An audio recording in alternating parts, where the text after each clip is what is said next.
Meu nome é Paulo, eu estou trabalhando no home office, né, e graças ao Python, isso. Trabalhando numa empresa chamada Cargo BR, que fica aqui em São Paulo, aqui pertinho até. E eu vou falar de um cara aí que é difícil quem conheça. Ele é bem antigo, né, ele está nos primórdios da história da web, do Python aí, que é o CherryPy. O pessoal aqui programa em web, o que vocês fazem? Não? Python, Django, Flask, um pouquinho de cada, então. O CherryPy é bem mais simples do que o Flask, é muito mais simples que o Django, né? A proposta dele não é te dar tudo para você resolver o problema da forma mais rápida, mas ele te dá a web, né? Ele sobe um servidor HTTP, você pode configurar certificado digital nele, você pode ter múltiplos nomes de domínio, você pode bindar vários endereços IPs. Então, em teoria, você nem precisaria de um servidor HTTP como Nginx, por exemplo, ou Apache. Subiu ele na máquina, está valendo, né? Ele cuida bem de servir diretórios estáticos também, né? Ele tem uma performance boa para isso. Então, você capa a primeira camada aí, embora eu não ache isso muito inteligente, né? Porque você tem alguns benefícios de ter um proxy reverso na frente controlando tudo, né? E deixar a tua aplicação isolada. Mas para coisas pequenas ele se presta bem, né? Então, como eu disse, eu sou o Paulo HR Pinheiro. Normalmente é como vocês me acham aí pela internet. Bom, simples assim, né? O Django também, né? Você dá um pip install Django, está instalado. Mas o legal dele é que ele procura não usar muitas dependências. Uma das 4 dependências que ele tem é o SIX, que é para garantir que ele funcione com Python 2 e com Python 3 de uma forma mais transparente, né? Sem muita gambiarra. Isso até é uma das, não diria características, mas o que a equipe de desenvolvimento busca é não inflar ele com muita dependência e ter um pacote que é fácil e rápido de instalar e que te oferece o servidor, né? O clássico Hello World dele, isso aqui foi tirado da documentação dele, né? A documentação começa com isso, né? Então você importa a biblioteca, define uma classe, e a função index, ela tem esse nome, é um nome especial mesmo, né? Ele vai ser a raiz dessa classe. Então, o retorno é uma string, né? E quando eu digo index.expose, quer dizer que esse endpoint ele tá público, ele pode ser acessado. Se eu tivesse um nome ali,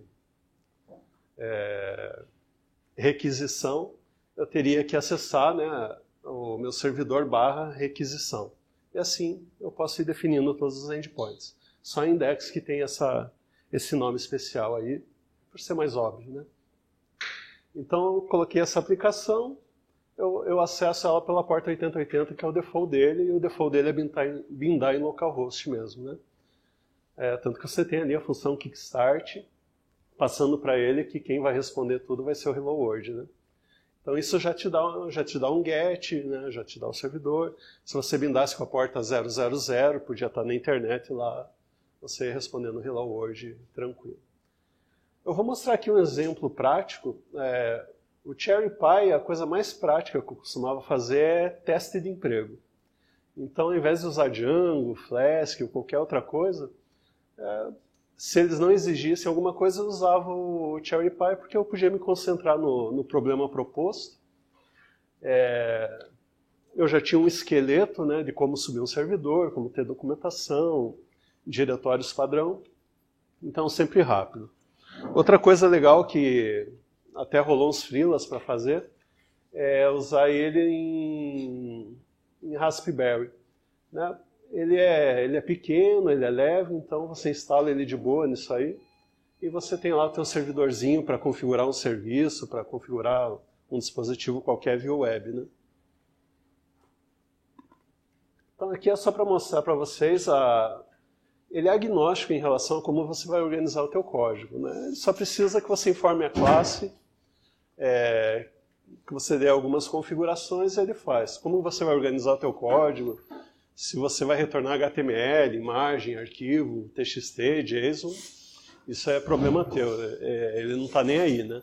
Ele não tem um ARM, ele não tem um sistema de template. Se você quer usar isso, você instala e usa.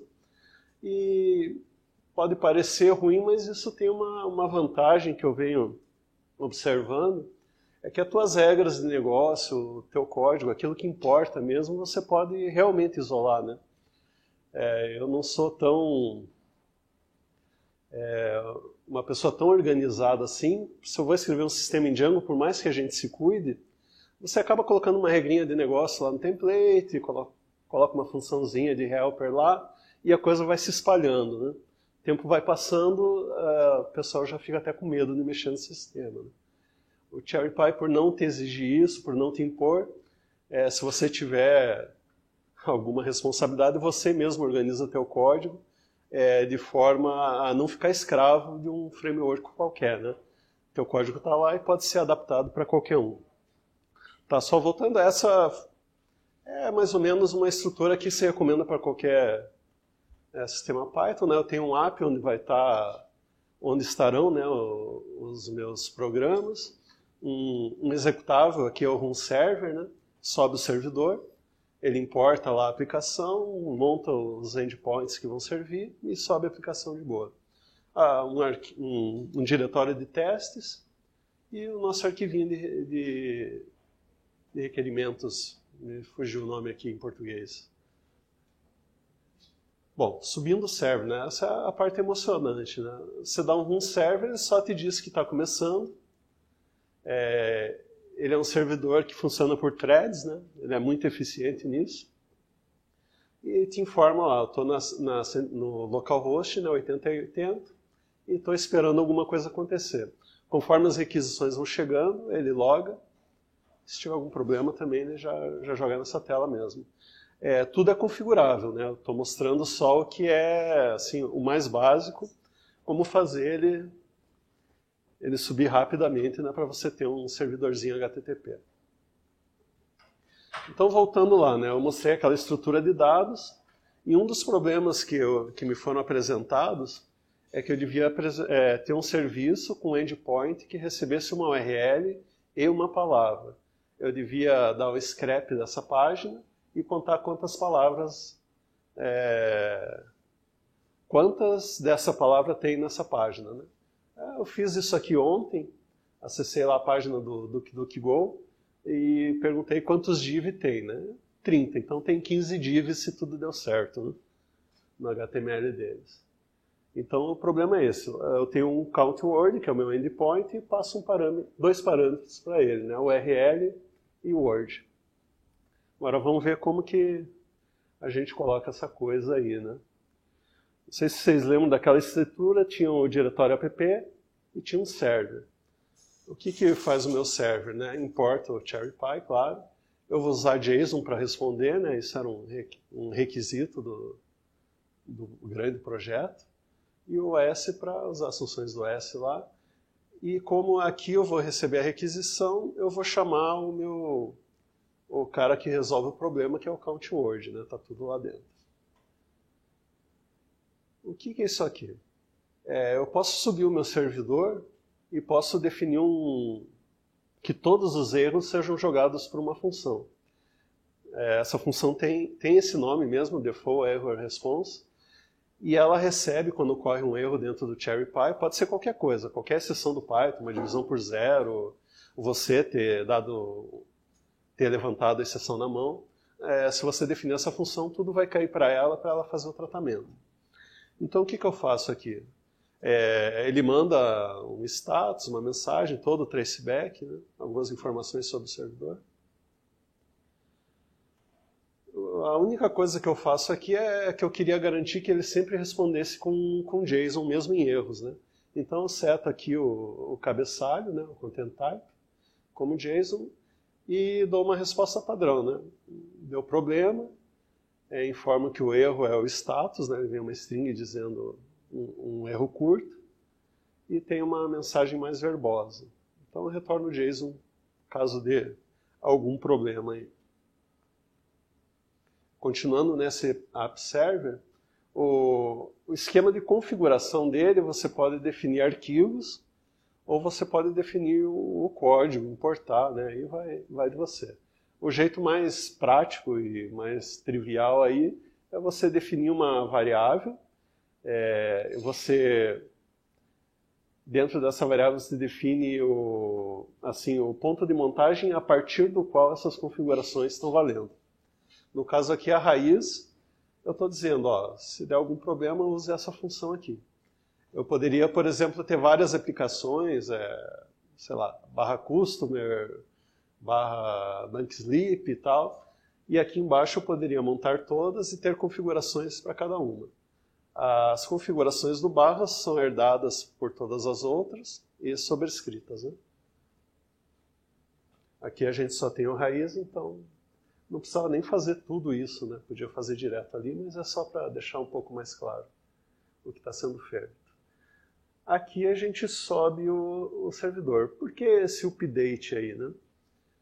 Eu posso ter no arquivo algumas configurações e posso pegar algumas variáveis de ambiente também. Então, se eu já dei um config lá atrás, eu posso dar um update no processo de subir o servidor.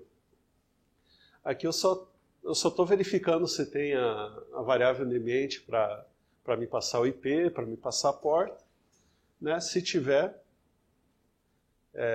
eu uso eles. Se não tiver, eu uso um valor default. E aqui é a mágica que acontece, né? Eu starto o framework e esse block é o cara que dá o listing no socket e fica despachando as requisições para os locais apropriados. Então, executou isso aí, fica parado no bloco porque já está tudo configurado. Agora tem a aplicação, mostrar ela, né, porque só para ver o que é. O count word, que é aquele cara que vai dar o request e vai contar as palavras que eu quero pedir. Então, eu defino a minha classe, né? Eu estou dizendo que essa classe vai responder para o CherryPy, né? Ele vai ter resposta HTTP, vai receber resposta. E eu estou dizendo com essa segunda linha que toda a saída dele vai ser em JSON. Então, por que isso? Eu posso mandar string lá, né, como está naquele Hello World, que eu mostrei primeiro. Posso mandar qualquer coisa, né? Ele simplesmente vai responder para o usuário. Mas aqui eu estou dizendo que quando eu der aquele return, alguma coisa, ele vai dar um jeito ou vai tentar, né, dar um jeito de responder em JSON com aquilo que eu mandei.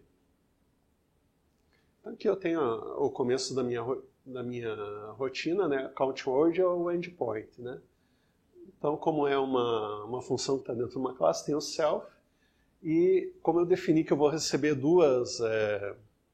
dois parâmetros, né, pela URL, então ali eu defino o URL e o word, que são os dois parâmetros que eu passo no URL. Não sei se vocês lembram que estava... Cadê o meu browser aqui, ó? Count word, URL igual a tal, e word igual a div, né? Então voltemos lá. Estávamos aqui. Daí para fazer uma gracinha de se a requisição me mandou o verbo read, eu só valido ele, né? Esse process read é só um validador que vai mostrar ali embaixo. E se for get, eu faço o trabalho sujo mesmo, né? Eu retorno ali o contador.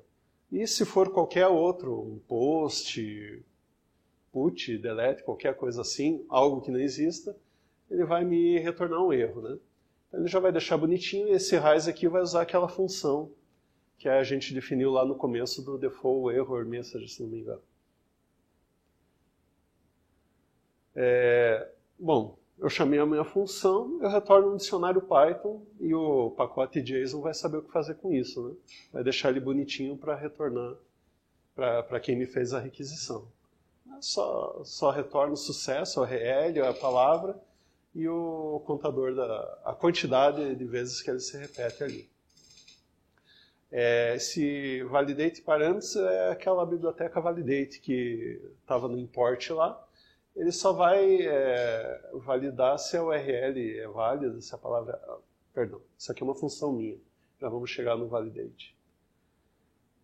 Está mais para baixo. Isso aqui eu só estou vendo se a URL é uma URL mesmo e se a palavra tem algum texto mesmo. Process get, né? Se eu recebi um get lá, eu chamo esse cara aqui com esses dois parâmetros. Então eu vou usar a minha função, né? Aqui eu só recebo os parâmetros e vou chamar a minha função que faz o trabalho mesmo, né? O get content, e ele vai contar essa palavra que eu passar como word aí. O validate parâmetros que estava lá atrás, né? Agora sim ele está usando a biblioteca validators. Então o validators ele tem alguns tipos de dados que ele faz a validação para você. Um deles é o URL, né? Eu estava quebrando a cabeça em validar com RE, qualquer coisa assim. Eu dei uma pesquisada melhor, tem esse cara que já faz para um monte de dados essa validação aí. Então se a minha URL é uma URL de verdade, eu vou para frente, se não for, ele retorna um erro aí. É o count word. É isso aqui. Ele me quebra a página que eu recebi, né, em palavras, e ele me quebra pelo regesp, né? Eu procuro aquela palavra, e se eu contar aqui quantas respostas tem dentro desse regesp, são quantas palavras eu tenho nele. O getContent é quem faz realmente o trabalho de ir lá buscar o URL, né? Estou usando a requests. Acho que quem estava vendo, acho que está rolando ainda, né? É uma keynote, um laboratório prático, agora não lembro o nome. É um tutorial. Como você pegar dados abertos, né? Então estava falando de requests lá embaixo, a gente também está usando requests aqui. Vocês veem que eles têm uma classe aqui de sessões bem clara, né? Quer dizer, é uma verificação dupla aqui, né? Eu já usei o validators lá, estou usando aqui isso aqui do request para ter certeza que não está passando nada para frente, né?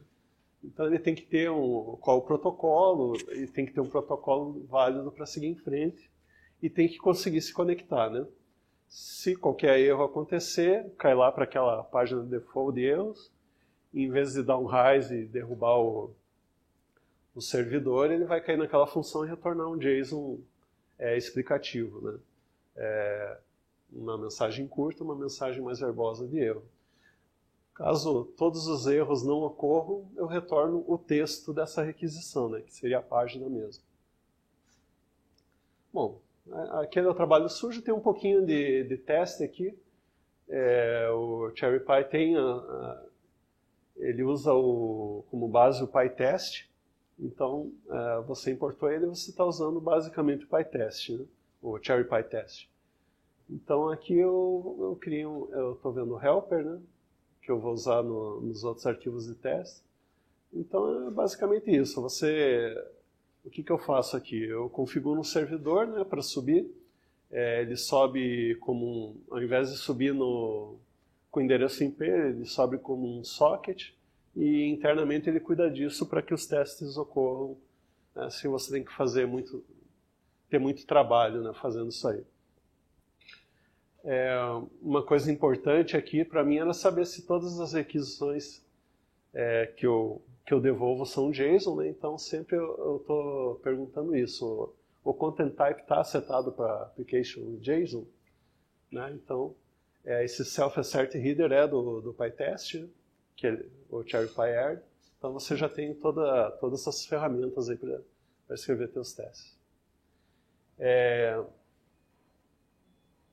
Tá, aqui eu estou definindo o cara que me faz uma requisição, né? Por default, eu vou fazer um get na raiz, é uma URL inválida, né? Mas é só para setar um valor válido. E eu tenho do framework de teste do CherryPy esse método getPage aí. Eu passo uma URL, passo um método, passo os cabeçalhos que eu quero que ele envie para o meu endpoint. Então, assim, até para escrever os testes ele já vem bem bonitinho para você não ter desculpa para não escrever seus testes, né? Então essa aqui é uma função genérica que eu vou usar nos outros testes. O meu primeiro arquivo de testes Então, de novo, eu estou usando um mock para o requests, estou usando o CherryPy, eu vou usar alguma coisa do PyTest e o JSON, né? Importei minha aplicação também, né, que eu vou testar ela. Eu só vou mostrar, acho que, 2 testes aqui. Tem uma série de testes lá, mas não tem por que a gente ficar falando nisso, né, não é o mais importante. O importante é perceber, ó, eu tenho um self-request, que é a função que eu escrevi. Eu mandei um método read, que é um método válido, né, ele só verifica se os parâmetros estão ok e se a página está ok. E ele não tem que me retornar resposta nenhuma, né? Ele só não tem que retornar erro. Então eu verifico ali se o corpo da resposta está vazio. Se estiver vazio, está legal. Aqui eu vou fazer Aqui já é um teste mais real, né? Eu vou mocar essa URL, né? Vou fazer de conta que ela existe. O texto de retorno, que essa página me retornaria esse text aqui, né? Blá, blá, blá, blá, blá, fire, tal. E a palavra que eu quero que ele conte é o foo. Então, o mock, aí já está integrado com o CherryPy, eu vou registrar essa URL, né, do example.net, e que eu vou dar um get nele. Então, quando eu der um self-request, com o método get, uma URL sem o nome do domínio, ele vai para aquela URL que eu defini ali em cima. Então, estou passando como parâmetro a URL, e de novo eu quero como resposta, perdão, e quero que conte a palavra foo, que acontece 2 vezes aí. Eu não colei a saída dos testes, mas é uma saída normal, padrão de todos os frameworks de teste. Mas o que é importante? Ele tem que me responder que deu certo, né? E foi cortado aqui. E tem que responder que a palavra é foo, que tá aqui, ó.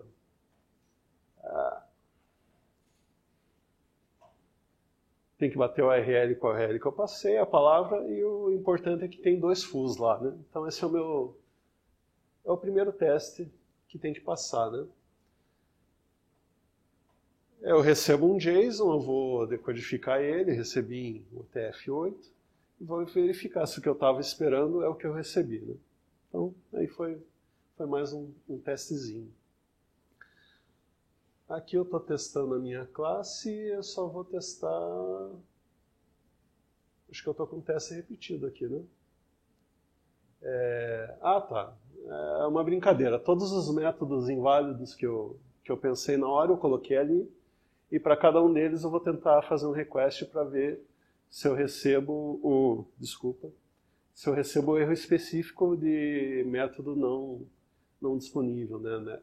É o 405. Se todos eles derem errado é porque o meu teste deu certo, né? O sisteminha não responde por esses verbos aí. Você vê que fica bem fácil, né? O PyTest integrado ao CherryPy, você escrever testes dessa forma. Assim. Estou testando um get sem passar parâmetro. Né? Esse not found aqui não está legal, né? Mas enfim, tem que retornar um erro.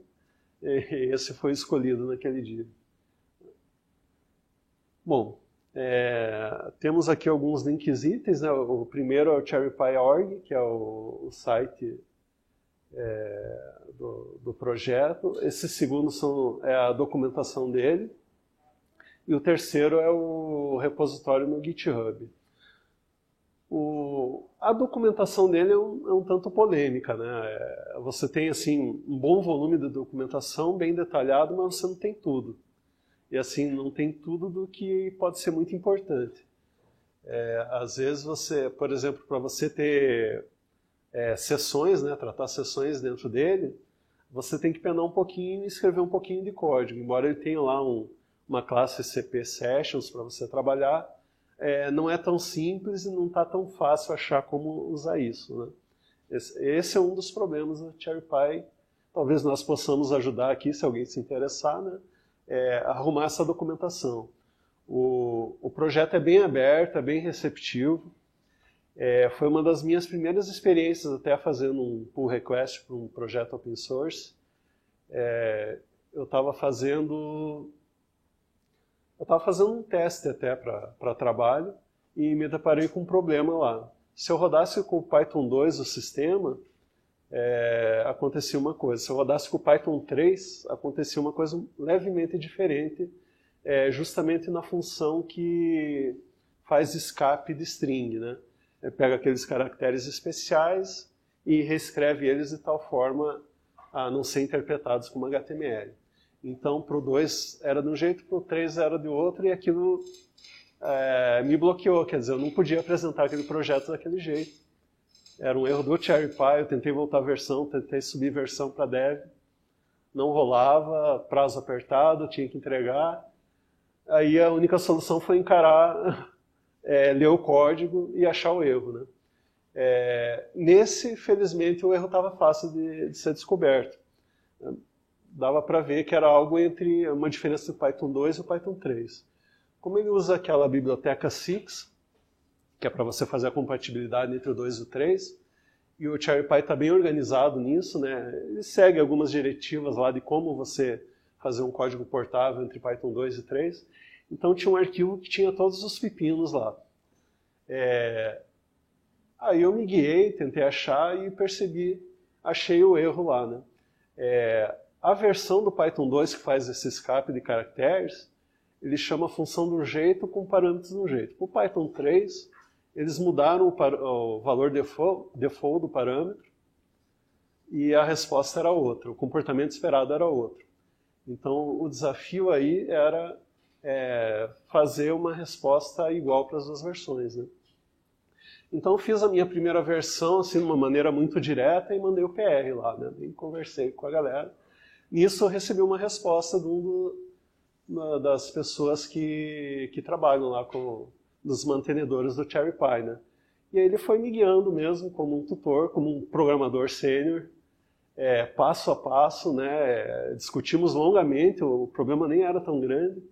Acho que o problema maior era como fazer o PR e como atacar o problema de uma forma bonita no código.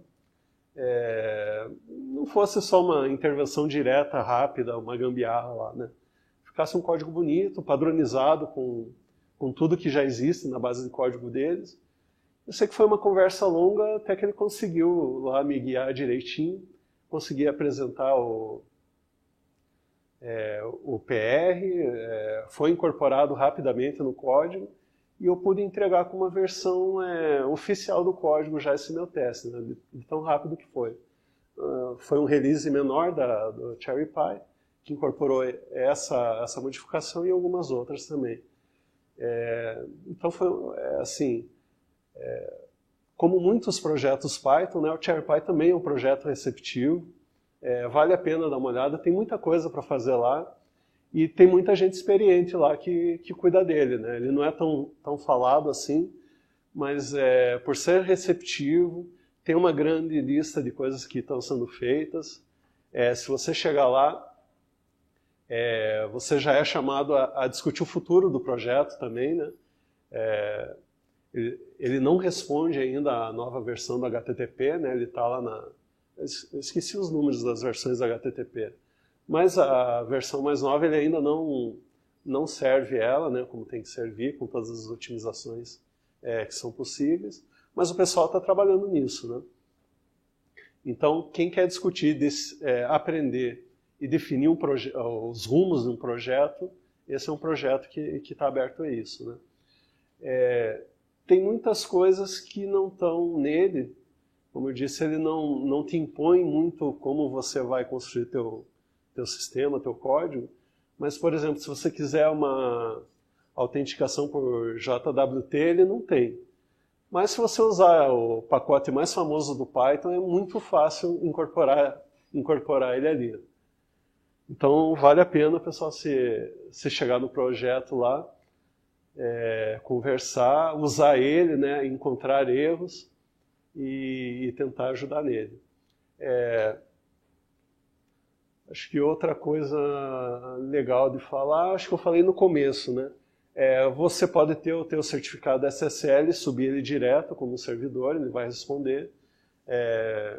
Múltiplos nomes de domínios você pode ter. E, assim, depende de você ter o teu código muito bem organizado nele, né? que pode ser uma bagunça, mais ou menos como está esse código que eu apresentei, né? Que ele é muito pequeno, então dá até a sensação de estar um pouquinho organizado, né? Mas dá para fazer muitas melhorias. Você pode ter as suas regras de negócio bem isoladas do mundo web, do mundo desktop, né? Pode ser compartimentado. Você pode usar o ORM do Django mesmo, por exemplo, né? É um excelente ORM, acho que muita gente conhece. Você pode incorporar qualquer biblioteca nele para resolver seus problemas. E é isso aí, pessoal. Alguém tem alguma dúvida aí, alguma pergunta sobre ele? Tem uma dúvida, não cheguei a falar que Uhum. é bem aberto, né? Você consegue crescer. A minha pergunta é, os projetos que você trabalhou com ele, não é muito comum encontrar, sei lá, alguns que têm um negócio meio diferente, porque quando você não tem, o Django é muito mais estruturado, né? Uhum. Se você comparar, só que esse aí tem muito propósito. Você nunca aconteceu, sei lá, você pegar SharePy que ele só no servidorzinho lá, os caras usando um propósito um pouco diferente, sei lá, um propósito de MVC nele, pode ser uma coisa que talvez não faça sentido, né? Talvez fique muito bagunçado. Uhum. Então, assim, nele eu nunca encontrei um projeto muito grande com ele, então as coisas estão sob controle. Esses Frankensteins eu costumo achar nos projetos mais organizados, né? Como o Django, por exemplo. Né? Tá tudo feito para você organizar teu código, né? Mas a gente consegue dar uma avacalhadinha na coisa e pisar na bola ali, né? Sempre. Então acho que vai mais a gente mesmo, né? Ele é absolutamente pythônico, né? Então, assim, se você sabe escrever bem Python, você não corre esse risco aí, né? Mas isso com qualquer outro framework, né? Com ele talvez seja até mais fácil, mas como eu te disse, sempre tem encontrado assim coisas terríveis em qualquer bom framework, né? Mais completo que ele. Eu acompanhei bastante o SharePy há uns 10 anos. Em 2008 eu contribuía com o WebPy. Ah. E na época o WebPy usava o SharePy como Uhum. base. Depois mudou para um outro que se chama Rocket. Aí nessa época eu acompanhava. Legal. Os caras faziam. Depois eu parei, nunca mais olhei. Pra dizer a verdade, eu nem sabia que o SharePy ainda estava. Pois é. Então eu queria saber como é que está a manutenção. Tipo, o pessoal tem atualizado? Tem atualizado sempre, sim. É bem constante, o repositório dele é bem movimentado, as issues crescem e diminuem, tem muita discussão nele, assim, qualquer problema que você encontra, assim, o pessoal resolve, né, o mais rápido possível. Sempre tem várias pessoas prontas para resolver isso. É bem interessante, né? Porque realmente ele entrou num mundo obscuro lá que não se ouve mais, né? Se você vai procurar livros sobre o SharePy, é coisa muito antiga e muita coisa nem funciona mais do jeito que era antes com a forma que ele está hoje, né? Que não é muito bom também, né? Mas é que é uma evolução gradual, né, que vem acontecendo. Mas se você falou 10 anos, então você pegou bem o começo dele, né? Tem um pouco mais disso. Ele deve ter uns 15 anos. Uhum. É. Eu lembro que, inclusive, o Aaron Schwartz, ele era um dos consumidores do SharePy, Uhum. ele saiu do time e criou o próprio framework, que é aquele web.py. Só. Uhum. E aí, depois que ele morreu, também foi meio abandonado. Eu me lembro que o Turbo Gears também usava ele, né, como base para o servidor HTTP. Uma pergunta mais de infra do que de código. Uhum. O pessoal do Django fala assim, a gente não escreve no servidor HTTP, use Unicorn, use Nginx, Uhum. né? E você estava comentando, tipo, serviu o certificado SSL, né, do SharePy, serviu o domínio da SharePy. Uhum. O SharePy, ele recomenda-se que ele pode ser usado assim como produção, ele servindo mesmo? Olha, eles põem na reta, dizem que você pode usar tranquilo. Para uma coisa grande, eu não sei se eu teria essa coragem. Eu gosto de mexer lá nos meus Nginx e ficar usando eles, né? Deixar a aplicação isolada. Mas eles garantem que o negócio funciona bem. E para embarcado faz sentido, né? Para embarcado é ótimo. Vários roteadores que usam. Uhum. Algo mais, pessoal?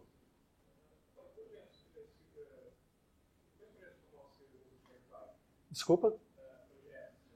Olha, famoso nenhum. Desculpa. Você entra na página, né, projetos que usam Cherrypie. Eu leio os nomes lá, não conheço nada. Deve fazer sentido para alguém lá, mas não... Eu acho que o próprio site do Cherrypie usa. Acho que esse é o mais famoso.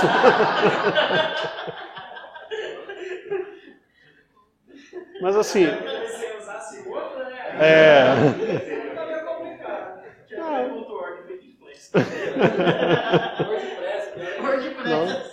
.NET.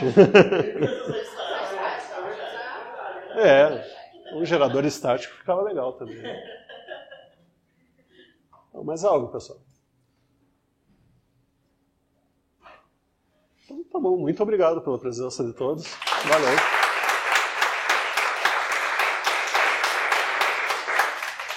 Bom, agora